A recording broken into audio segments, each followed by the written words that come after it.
Based on the multi-award-winning comic book created by best-selling writer Brian Michael Bendis and artist Michael Avon Oeming, Powers is the story of homicide detective Christian Walker, a former superhero who lost his powers under devastating circumstances. Haunted by his past, Walker now investigates Powers-related crimes with his fellow officers in LA's Powers Division, all while trying to come to terms with being ordinary. Your real name is Walker, like as in one who walks because he can't fly anymore. Set in Los Angeles against today's celebrity-obsessed culture and 24-hour news cycle, Powers takes place in a world where everybody with a superpower is searching for fame and fortune. So if you live in a universe where the standard of greatness is you can fly, it's easy to see where those would be, venues to becoming famous. And the thing that superheroes often don't have, because they are, by definition, superhuman, they're often physically invulnerable. But in this show, they have all the vices and virtues of regular mortal beings. In Powers, we have a story where people have powers and they don't care what they do with them. Just like real humans do in this world. If they get to a position where they have fame, then some people just do what the hell they want with it. These kids, you don't have to respect them, but respect the fact that a fireball could come shooting out of someone's chest if he gets worked up. As with any great comic, the story of Powers begins with a great origin story. Before he was a fan favorite on some of Marvel Comics' biggest properties, Brian Michael Bendis created Powers as a passion project with his good friend, artist Michael Avon Oeming. The early issues of Powers, it's just us. I lettered the book. You're doing everything you can to get the book published. When my son was just born and I needed to bring in some extra income, so I chose a job where I could still continue to get away with drawing, kind of like when I was in high school. So the first couple of issues was actually drawn in a security guard booth in the middle of the night, in the middle of a giant sea of cars. Its unique point of view on the world of superheroes earned Powers the prestigious Eisner Award for Best New Series and a huge cult following. A passionate fan base made casting for Powers especially pressure-filled. But the show's creators weren't focused on matching the look of the comic book characters. It was always about the acting choices first and the visuals second. This was about the characters from the inside out, not from the outside in. Charlton Copley plays the fallen power-turned-detective Christian Walker, and he, for one, relished taking on the role. Walker is a guy who used to have superpowers and lost them, and he's now a cop working at a police unit called Powers Division, which is responsible for, in as much as they can, policing the behavior of Powers in the universe. And this guy, when he had his powers, he was a bit of an asshole. And so losing him humbled him, and he's kind of wondering how would he be if he could get them back? Would he be a better person this time? What the hell was that?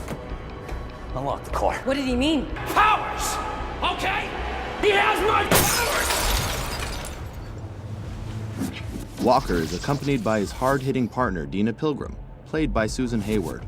The response to Dina was anything you'd ever want as a storyteller. But that made casting, I wouldn't say difficult, but what are we gonna do? We gotta find Dina. When we saw Susan Hayward, her audition tapes, within 10 seconds, we're like, am I crazy? Am I getting too excited about somebody that quickly? But she immediately felt like Dina. I played Dina Pilgrim. She is a police detective who gets paired up with Christian Walker, who was an ex-Power. And so my job is to find a way to make that partnership work and solve cases. The biggest star in the Powers world is the beautiful and iconic retro girl, played by Michelle Forbes. She's truly altruistic about what she's doing. She truly believes in doing good in this world, which I think is also what causes her so much suffering. And what superhero story would be complete without a villain? In Powers, Eddie Izzard plays Wolf, the killer with a complicated past involving Walker. How does it feel, Christian? In your heart, I mean. How does it feel to be powerless? Known for telling high-quality stories within video games, PlayStation was looking to create its first original scripted series. And as we were kind of trying to decide where we might want to find a place for it, who else might be interested in it, PlayStation came in and they said, this feels like it's a great fit. Working with PlayStation and Sony directly, we're completely involved. So this is our vision on screen. And by debuting on PlayStation Network, the show creators knew that they could take the kind of risks that a regular cable network might not allow. We are a rated R independent comic about superheroes at their worst, and we needed a home like PlayStation. The fact that it's on PlayStation hasn't affected how they make the show. If anything, it's given us more license to kind of make the show a little more gritty, a little darker. The immense scale of the show's production rivals anything you'll see on TV. The scale of the physical production in the show is epic. Fans of the Powers comic should keep an eye out for Oeming's art, along with that of other famous comic book creators seated throughout the background of the show and in the props. There's such a richness and such a wealth of material there, and such interesting characters. And I think they've been able to draw on all of that, and at the same time create something completely new out of it. Every detail serves to enrich the story and the characters.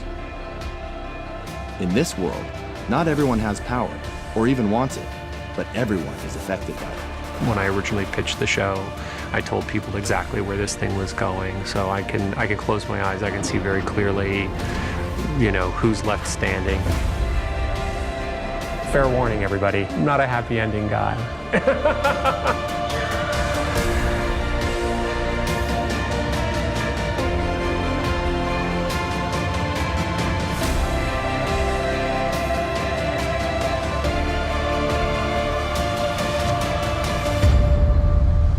Tune in for the series premiere on March 10th and stream new episodes Tuesdays on PlayStation Store.